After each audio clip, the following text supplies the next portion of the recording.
Donkey Kong has been an iconic staple in video games since 1981 in arcades. Fast forward 44 years later, and the series has grown exponentially with over 58 titles across 16 platforms. Some got pretty weird and others are really good, but there is one that stands out as not only the weirdest Donkey Kong game, but one of the most obscure GameCube games ever. And this is Donky Konga. Donky Konga is a simple rhythm game taking major inspiration from Taiko No Tatsujin. It's not just a simple rhythm game. Those who know Taiko No Tatsujin know that you don't play it with a normal controller, but with a taiko drum that registers hits by a bachi. Both Taiko No Tatsujin and Donky Konga was both made by Namco. Now, what did Namco do to take this even further? They decided to create a controller in the form of bongos for the GameCube. These bongos register sounds made from hits on its surface. You can play the game with a basic GameCube controller, but then it's just a simple rhythm game with Donkey Kong plastered on the front. With the bongos, it becomes a new whimsical experience and its story is centered around these bongos. There has been some absolutely crazy weird and confusing controllers for video games, especially during this generation of gaming, and the bongo controller probably doesn't even reach the top 10 weirdest controllers, but it is extremely random and unconventional, yet simplistic and intuitive for kids to easily understand. The concept is simple: you hit the bongos. Donkey Kong and Diddy Kong stroll across the beach and find a mysterious item. Diddy Kong believes this is a trap from King K. Rool and take it to Cranky Kong to find out more. Cranky reveals it is no trap but a pair of bongos. Donkey and Diddy both play the bongos, laughing at how poorly the other plays them. Cranky reveals that the bongos glow and make sounds when it detects the sound of clapping. Donkey and Diddy give them a try but get disheartened quickly at their poor skill. Cranky explains nobody starts as a pro and must practice to get better. Donkey frowns at the idea of practicing, but enjoys the thought of getting good and becoming famous. So, Donkey and Diddy go out to practice their musical talents.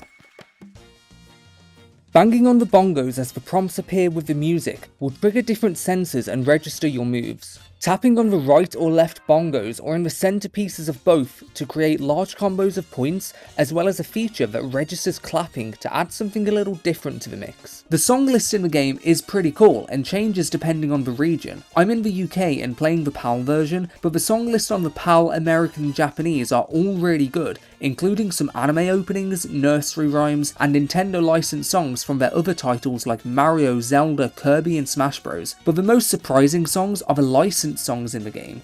For example, the songs I played in the PAL version include songs from Blink-182, Jamiroquai, Michael Jackson, Queen, Earth, Wind and Fire, and so many more. I would play them, but YouTube will flag that immediately. I do respect Namco for such an original controller for these games. I do enjoy rhythm games, but they become a fuller experience when you get to play the actual instrument as part of the experience. It makes a fun and whimsical game that everyone can learn and enjoy. It is also pretty accessible and affordable nowadays, assuming you have a GameCube. I paid £20 for my copy of Donky Konga with the bongos. Even if you don't have a GameCube, you can still emulate and connect the bongos via USB and still enjoy the game. A great feature is in the store. The points you've collected tally up and you can buy different sets of music using coins that will change songs with crazy alternate sounds. Higher difficulty levels are available for purchase too. But finally, you can also buy Donkey Kong mini-games in the store. But tapping on the bongos repeatedly can begin to hurt after a while, and since it registers sound, you can pretty easily clap along and it'll still work. For the time, the technology was still really cool. Playing it on the regular GameCube controller isn't as whimsical as imagining your Donkey Kong blasting onto some bongos. It is disappointing that some songs are locked between regions. I wish I could play the anime openings on the Japanese version or the Pokemon openings on the USA. Donkey Konga was pretty beloved immediately. Adding a Donkey Kong charm on that Taiko No Tatsujin formula ended with high sales and great reviews that led Nintendo to creating 2 sequels that added extra songs and better graphics with each installment.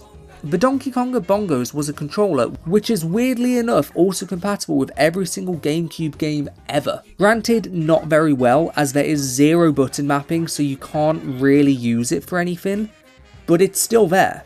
But one game it is compatible with and mapped for is Donkey Kong Jungle Beat, where you can play the entire game using the bongos.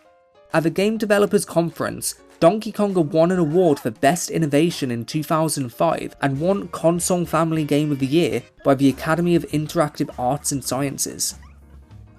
This is an extremely short video compared to my others. I'm currently in the middle of 2 larger videos, one of which is going to be my largest video ever, and I had my copy of Donkey Konga arrive in the post only last night. When I realised Donkey Kong Bonanza is releasing just 1 day away, I put all of my other projects on pause and clicked record and played Donkey Konga all night and edited this video during work today so I can post it to celebrate the release of Donkey Kong Bonanza, which looks absolutely incredible. If you enjoyed, consider liking and subscribing for more cool videos, and let me know your thoughts on Donkey Konga below.